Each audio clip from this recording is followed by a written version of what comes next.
अस्सलामुअलैकुम स्टूडेंट्स। आज का जो हमारा लेक्चर है वो है लेक्चर 19 चैप्टर 4 हमने स्टार्ट किया हुआ है, जिसका आज हमने सेकंड टॉपिक पढ़ना है एम्पिरिकल फार्मूला। तो स्टार्ट करते हैं अपना लेक्चर। सबसे पहले इसकी डिफ़ाइन देखते हैं कि एम्पिरिकल फार्मूला कहते किसको है। बात करें आसानी की तो हम इसको सिंपल कहेंगे कि एक कंपाउंड में, या फिर आप कह लें कि एक कंपाउंड के अंदर जितने भी एलिमेंट्स होते हैं उनकी सबसे मिनिमम रेशियो जो हम निकालते हैं और उसके बाद जो वो हमारे पास कंपाउंड आता है उसको कहते हैं हम एम्पिरिकल फार्मूला। ये हमारे पास इसकी डिफ़ाइन होती है, सिंपल होती है कि सिंपल होल नंबर हमारे पास जो होता है एक रेशो आती है जो एटम्स की होती है एक कंपाउंड के अंदर जितने भी एलिमेंट्स होते हैं। सिंपल से अगर कहें तो जैसे हमारे पास है C6H12O6, ये हमारे पास फार्मूला है। अगर इसकी हम सिंपल रेशो देखें, हम इसको पूरे को 6 से डिवाइड कर देंगे तो हमारे पास क्या रेशो बनेगी, 6 1 आ जाएगा, H हमारे पास 2 आ जाएगा और हमारे पास सिंपल ऑक्सीजन आ जाएगा। तो ये होती है एक सिंपल रेशो। एक कंपाउंड हमारे पास ग्लूकोज जो है उसकी अगर हम सिंपल रेशो निकालें तो हमारे पास जो बनती है वो है CH2O। इसको कहते हैं हम एम्पिरिकल फार्मूला। और जो हमारे पास ये है इसको हम कहते हैं मॉलिक्यूलर फार्मूला। अब दोनों हमारे पास जो एम्पिरिकल फार्मूला और मॉलिक्यूलर फार्मूले दोनों अलग होते हैं, इन दोनों में फ़र्क होता है। मॉलिक्यूलर फार्मूला हमें एक्चुअल नंबर शो करता है कि एक कंपाउंड के अंदर कितने एलिमेंट के एटम है। जैसे यहाँ पर हमारे पास कार्बन के 6 हैं, हाइड्रोजन के 12 हैं और ऑक्सीजन के 6 हैं। लेकिन जब हम बात करते हैं एम्पिरिकल फार्मूला की, इसमें हमें एक्चुअल नंबर शो नहीं होते, इसमें हम मिनिमम नंबर ऑफ एटम लेते हैं। यहाँ पे सिंपलेस्ट रेशो जो हमारे पास एक निकाली जाती है कंपाउंड की उसके एलिमेंट के ज़रिए, उसको हम कहते हैं एम्पिरिकल फार्मूला।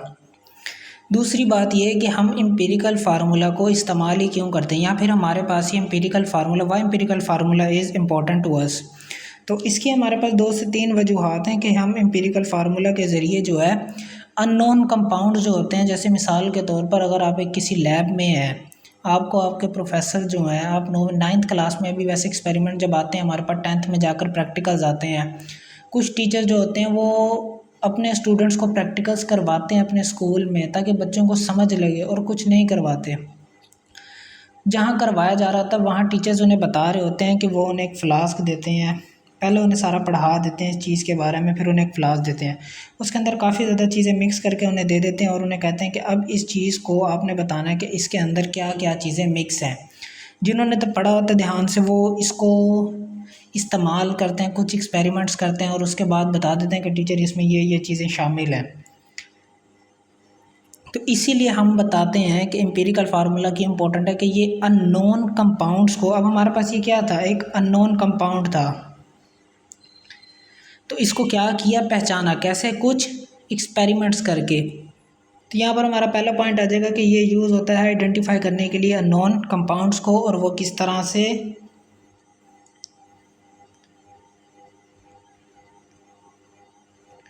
एक्सपेरिमेंट्स के ज़रिए, यहाँ पर एक्सपेरिमेंटल डाटा के ज़रिए। दूसरा, ये हमारे पास केमिकल कैलकुलेशन के लिए भी यूज़ होता है, यूज्ड इन केमिकल कैलकुलेशन। इसकी मैं आपको आगे वीडियो में एग्जांपल दूंगा कि किस तरह से हमारे पास ये केमिकल कैलकुलेशन के अंदर इस्तेमाल होता है।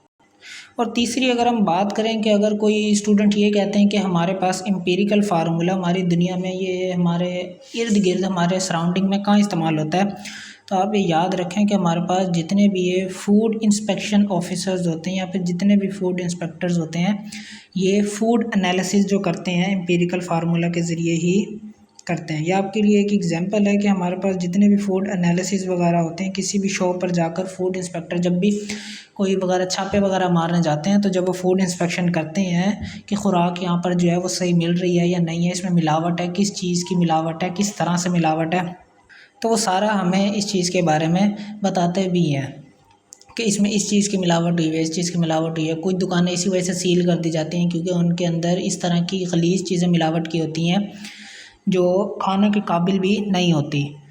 तो एम्पिरिकल फार्मूला के ज़रिए से ही हमारे पास एक्सपेरिमेंटल कैलकुलेशंस होती हैं जिसके ज़रिए से कंपाउंड्स पहचाने जाते हैं।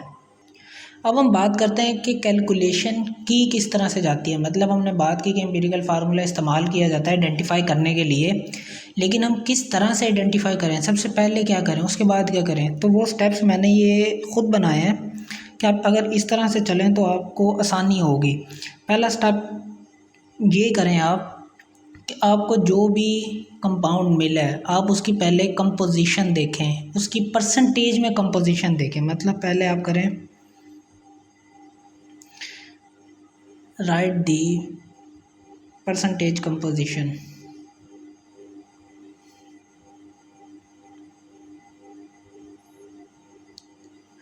किसकी करनी है, जो आपको मास मिला हुआ है। उसके बाद क्या करेंगे, उसके बाद आपने ये देखना है कि जो आपको परसेंटेज कंपोजिशन मिली है, दो तरह से हो सकता है। एक तो परसेंटेज कंपोजिशन हो सकती है, मतलब आपको किसी ने परसेंटेज में दी है कि इतने परसेंटेज है ये, या फिर हो सकता है वो आपको डायरेक्ट कंपोजिशन जो है वो ग्राम में दे दे कि ये 100 ग्राम है, 200 ग्राम है, 250 ग्राम है। तो ये भी हो सकता है। अगर तो वो ग्राम में दे रहा है तो वो बेस्ट है सबसे। अगर वो परसेंटेज में दे रहा है तो आपने उसको ग्राम में कन्वर्ट करना है। तो दूसरा स्टेप हमारे पास यहाँ पर क्या होगा कि हमने क्या करना है कि कन्वर्ट परसेंटेज इनटू ग्राम। या फिर आप अज्यूम भी कर सकते हैं। मिसाल के तौर पर किसी ने आपको कहा कि ये 60% है, तो आप इसको अज्यूम कर लें कि ये हमारे पास 100 ग्राम है। अज्यूम भी किया जा सकता है। अक्सर हम जितनी भी कैलकुलेशन करते हैं उसमें जब हमें अननोन कंपाउंड दिए जाते हैं तो हम उन चीज़ों का अज्यूम कर लेते हैं, लेट कर लेते हैं, जैसे हम मैथ में करते हैं। तीसरी चीज़, जब आपको उसमें पता लग जाएगा कि इसमें ये एलिमेंट्स हैं, तो आप उसमें क्या करेंगे कि आपको पता लग गया तो आप उन एलिमेंट्स को उनके एटॉमिक नंबर से डिवाइड कर देंगे। मिसाल के आपको एक कंपाउंड मिला, उसमें आपने देखा कि कार्बन जो है वो इसमें 40% है। 40% जो है वो आप उसको उसके एटॉमिक नंबर से नहीं करना, एटॉमिक मास जो है उससे करना है। कार्बन का 12 होता तो आप क्या करेंगे, उससे उसको डिवाइड कर देंगे।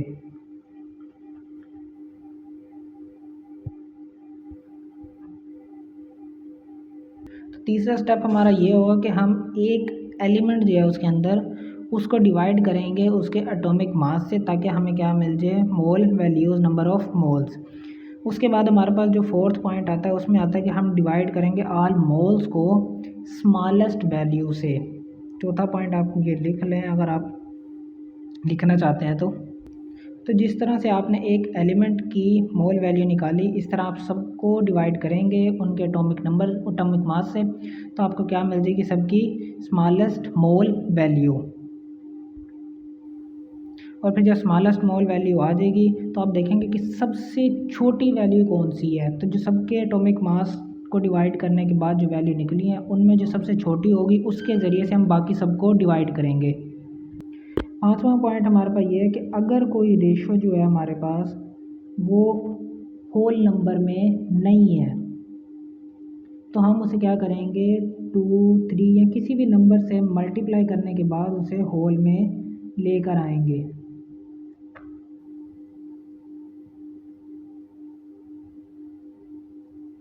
ऐसा क्यों करेंगे, ताकि हमारे पास जो है पॉइंट की वैल्यू में फॉर्म कोई भी वैल्यू जो है वो ना आए। 0.0 के बाद जो हमारे पास वैल्यूज़ इस तरह से ना आए, हम उसे होल बनाएंगे ताकि हम उसे सही से उसका एक्सपेरिमेंट जो है जो किया हमने उसके ज़रिए से उसकी सही वैल्यू निकाल सकें। आप देखेंगे एम्पिरिकल फार्मूला कभी भी हासिल करने के लिए अननोन कंपाउंड का तो हम कहीं पे भी गलती नहीं कर सकते। अगर कहीं पे गलती होगी तो हमारी सारी कैलकुलेशन ख़राब हो जाएगी और हम जो कंपाउंड ढूंढने वाले थे, जो हमारे पास कंपाउंड मिला हुआ है, हम उसकी बजाय किसी और का नाम लिख देंगे और हमारा सारा क्वेश्चन जो है वो गलत हो जाएगा, सारी हमारी कैलकुलेशंस गलत हो जाएंगी। मैंने आपको जो 5 पॉइंट अभी बताए हैं, हो सकता है आपको वो समझ ना लगे हो, तो उसके लिए मैं आपको एक एग्जांपल दे रहा हूँ जिसके ज़रिए से आपको बेहतरीन समझ आ जाएगी। अब यहाँ पर हम एक एग्जांपल कर लेते हैं। एग्जाम्पल ये है कि मैं आपको जैसे एक कंपाउंड देता हूँ, उसके अंदर मैं आपको बता देता हूँ कि आपके पास 40% जो है वो कार्बन है और हमारे पास ऐसा कर लें चलें 6.7% जो है वो हाइड्रोजन है और एक हम ले लेते हैं ऑक्सीजन 53.3% ले लेते हैं चलें, ताकि 7 के साथ मिलकर ये 100 कंप्लीट हो जाएगा। ऑक्सीजन है हमारे पास। ये हमारे पास एक कंपाउंड है।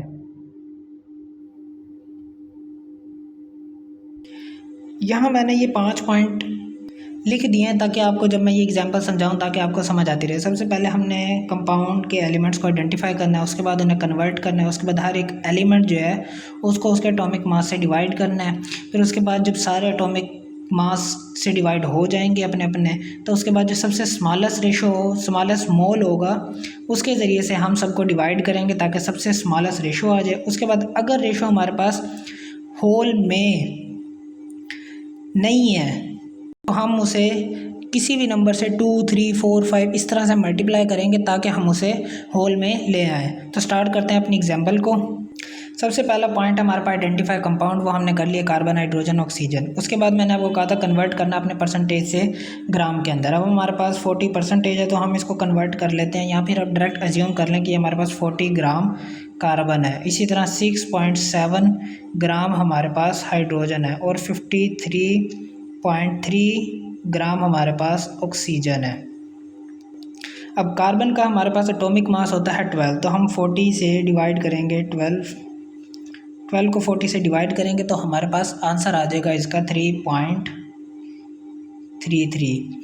उसी के बाद इसी तरह 6.7 हमारे पास ग्राम में जो है उसको हाइड्रोजन के एटॉमिक मास से डिवाइड करेंगे तो हमारे पास नंबर आ जाएगा 6.7।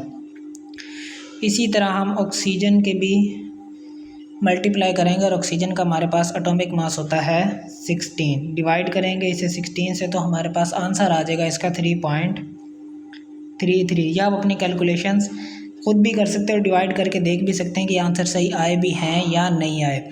अब मैंने तीसरा पॉइंट जो कहा था कि ईच एलिमेंट जो है वो डिवाइड होगा एटॉमिक मास से, वो हमने कर लिया। ये हमारे पास रेशो आ गई है। अब आपने देखना है इनमें सबसे छोटी रेशो कौन सी है। जैसे ये दो हमारे पास सबसे छोटी और सेम है, लेकिन अगर यहाँ पर 3.31 होता तो हम फिर इसको उठा लेते, इसको रहने देते। क्योंकि अभी सेम है तो हम कोई सी भी ले सकते हैं, तो सबसे छोटी रेशो जो होगी उसको हम लेंगे। और क्यों लेंगे? ताकि हम इसके ज़रिए से बाकी सबको डिवाइड कर सकें। अब 3.3 जब इसको डिवाइड करेगा तो इसका आंसर आ जाएगा हमारे पास 1। जब 3.3 इसको डिवाइड करेगा तब भी हमारे पास आंसर आ जाएगा 1। लेकिन जब 3.3 डिवाइड करेगा 6.7 को तब हमारे पास आंसर आ जाएगा 2। तो अब जो हमारे पास यहाँ लिखा है कार्बन, हाइड्रोजन, ऑक्सीजन, ये इनके हैं नंबर। किस लिहाज से? एम्पिरिकल फार्मूला के लिहाज से। कार्बन कितना हमारे पास 1, हाइड्रोजन हमारे पास कितना है 2, ऑक्सीजन हमारे पास कितना है 1। ये हमारे पास है इसका एम्पिरिकल फार्मूला।